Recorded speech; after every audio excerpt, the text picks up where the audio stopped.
ടൊവി ലൈവിൽ വന്നായിരുന്നല്ലോ, ടൊവിന് ഇതുപോലെ നമ്മൾ ചെന്നൈയിൽ പടം കണ്ടായിരുന്നു. നമ്മൾ മെസ്സേജ് ഇന്ന് വീഡിയോ കോളിൽ വന്നായിരുന്നു പടം കഴിഞ്ഞ് ഇറങ്ങിയപ്പോൾ തന്നെ. ഈ സിനിമ കണ്ടു കഴിഞ്ഞപ്പോൾ പേരൻസ് ഒക്കെ ഈ സിനിമ കണ്ടോ? കണ്ടു. എന്ത് പറഞ്ഞു? അവർ ആക്ച്വലി സ്റ്റക്കാണ്. അവർ ഞാൻ ആക്ച്വലി ചെയ്യുന്നതൊന്നും പറയാറില്ല. എന്നെ പോലെ ഒരു പ്രോജക്റ്റ് കമ്മിറ്റ് ആയിട്ടുണ്ടെന്നല്ലാതെ അതിലെന്താ പരിപാടി ഏതാ പരിപാടി എന്നൊന്നും ഞാൻ പറയാറില്ല. അവർ സിനിമ കണ്ട് തന്നെ അത് ഫീൽ ചെയ്യണം എന്നുള്ളതൊരു ആഗ്രഹം എൻ്റെ. അതുപോലെ മാസ്റ്റർ തൊട്ട് അങ്ങനെ തന്നെയാണ്. മാസ്റ്ററിൽ ഞാൻ ചെറുതായി വന്നു പോവും, അത് കണ്ടു. പിന്നെ അതിനുശേഷം ഓരോരോ ക്യാരക്ടേഴ്സ് നല്ലതായിട്ട് ചെയ്ത് വരുന്നത് കണ്ടിട്ട് വീണ്ടും അവർക്ക് ഓക്കെ ഇവൻ എത്തിപ്പെടുന്നുണ്ട് എന്നുള്ളൊരു വിശ്വാസം അവരിലേക്ക് വരുന്നു. അവരുടെ സന്തോഷം എനിക്ക് അറിയാൻ പറ്റുന്നുണ്ട്. നരിവേട്ട നിങ്ങൾ വെയിറ്റ് ചെയ്ത് തന്നെ കാണണം എന്ന് ഞാൻ അവരോട് പറഞ്ഞിട്ട് വന്നു. എനിക്ക് അവരോട് ഒരുമിച്ച് കാണാൻ പറ്റിയില്ല, ബട്ട് കണ്ടിട്ട് വിളിച്ചിട്ടുണ്ടായിരുന്നു. എല്ലാവരും കരഞ്ഞു എന്ന് തന്നെ പറഞ്ഞു. പപ്പ ഇപ്പോഴും ഒരുമാതിരി ഡാഡി കുറച്ച് മൂഡ് ഓഫ് ആയിരിക്കുകയാണ് പടം കണ്ടിട്ട്. ഒരുമാതിരി ഇമോഷണലി ഒരുമാതിരി ബാഡായി പോയി. പുള്ളിക്കാരനെയും വിളിച്ചിട്ടില്ല, മമ്മയെ വിളിച്ച് സംസാരിച്ചിരുന്നു. പിന്നെ സിസ്റ്ററൊക്കെ വിളിച്ചിട്ടുണ്ടായിരുന്നു. എൻ്റെ കൂടെ അതിനു മുമ്പ് അഭിനയിച്ചവരും എൻ്റെ കുറേ ഫ്രണ്ട്സും കുറേ ചെന്നൈയിലുള്ള കൂട്ടുകാരും കുറേ പേര് വിളിച്ചിട്ടുണ്ടായിരുന്നു. ടോവിച്ചേട്ടൻ വീഡിയോ കോൾ ചെയ്തപ്പോൾ സംസാരിച്ചു. നല്ല സന്തോഷമുണ്ട്. എന്തായാലും ആ സന്തോഷമാണ് നമുക്ക് വേണ്ടത്.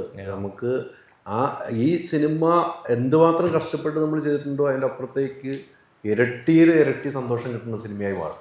സിനിമ ഇനി ദിവസം ചെല്ലും തോറും തീർച്ചയായിട്ടും. ഞാൻ ഇപ്പോഴും പറഞ്ഞ ഈ സിനിമ നിങ്ങൾ ഉള്ളിൽ കൊണ്ടു നടക്കണമെങ്കിൽ ഈ സമരത്തെക്കുറിച്ച് അല്ലെങ്കിൽ ഗൂഗിളൊന്ന് സെർച്ച് ചെയ്തിട്ട് തന്നെ പോകണം, എങ്കിലും ഉള്ളൂ ഈ സിനിമ നിങ്ങളുടെ ആഴത്തിൽ പതിക്കും. ആക്ച്വലി പേഴ്സണലി നമ്മളൊരു കമേഴ്ഷ്യൽ ആസ്പെക്റ്റിന് അല്ലെങ്കിൽ ബിസിനസ് ആസ്പെക്റ്റിന് ഒരു സിനിമ ചെയ്തു, അത് ജനങ്ങളിലേക്ക് എത്തിച്ചു, അത് നല്ലപോലെ റീച്ചായി, അത് പ്രൊമോഷണലി വരുന്നു എന്നതിനേക്കാളും ഒരു ജീവനുള്ളൊരു വിഷയം ജനങ്ങളിലേക്ക് എത്തിച്ചു, അത് ജനങ്ങൾ ഉൾക്കൊണ്ടു, അത് അവർക്ക് മനസ്സിലാക്കാൻ പറ്റി എന്നത് സന്തോഷമാണ് എനിക്ക് ഏറ്റവും വലിയ പ്രിയങ്കരമായിട്ട് തോന്നിയത്. കാരണം നമ്മൾ ഒരുപാട് കമേഴ്ഷ്യൽ സിനിമകൾ നമ്മൾ ചെയ്യുന്നുണ്ട്. 5 മിനിറ്റിന് പാട്ടും ഡാൻസും ഒക്കെ ഉള്ള കമേഴ്ഷ്യൽ പാക്ഡ് ആയിട്ടുള്ള ബിസിനസ് എൻ്റർടൈനേഴ്സ് നമ്മൾ ചെയ്യുന്നുണ്ട്. ഇതിലും അങ്ങനെ ഫിക്ഷണലായിട്ട് നമ്മൾ ബിസിനസ് പാക്ക് ചെയ്തിട്ടുണ്ടെങ്കിലും നമ്മൾ ആ ജീവൻ വിടാതെ തന്നെയാണ് ചെയ്തിരിക്കുന്നത്. അപ്പോൾ ആ ഒരു സാധനം ജനങ്ങളിലേക്ക് എത്തി, അവരത് കൊണ്ടുപോയി മറ്റുള്ളവരിലേക്ക് പറയുന്നു നരിവേട്ട നന്നായിട്ടുണ്ട്, അത് തിയേറ്ററിൽ തന്നെ കാണാമെന്ന് അവരുടെ വായിൽ നിന്ന് പറയുന്നതൊക്കെ കേൾക്കുമ്പോൾ ഒരുപാട് സന്തോഷം.